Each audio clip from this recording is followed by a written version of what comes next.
19 সন্তানের মা হয়েও ডক্টরেট ডিগ্রি অর্জন করেছেন সৌদি আরবের এক নারী হামদা আল রুয়াইলি নামে এ নারী 10 ছেলে ও 9 মেয়ের মা। সম্প্রতি সংবাদ মাধ্যম আল এখবারিয়াকে জানিয়েছেন সন্তানদের দেখাশোনা, কাজ এবং পড়াশোনা একইভাবে চালিয়ে গেছেন তিনি। মানসিক স্বাস্থ্য খাতের প্রশাসনিক পদে কাজ, সঙ্গে অনলাইন ব্যবসা করেন হামদা।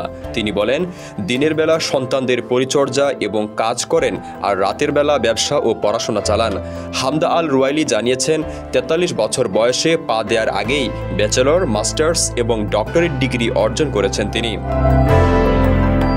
19 সন্তানকে মানুষ করা খুবই কঠিন কাজ ছিল তার, কিন্তু তিনি শিক্ষক এবং সেনা কর্মকর্তাদের কাছ থেকে অনুপ্রেরণা নিয়েছেন।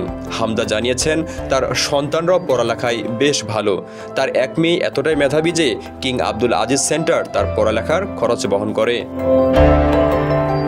অনেক বাধা বিপত্তি আসলেও পড়ালেখা থেকে কখনো বিচ্যুত হননি জানিয়ে সৌদির এই নারী বলেন, এত সন্তানের মা হিসেবে অনেক দায়িত্ব থাকা সত্ত্বেও শিক্ষার স্বপ্নকে বাদ দেননি।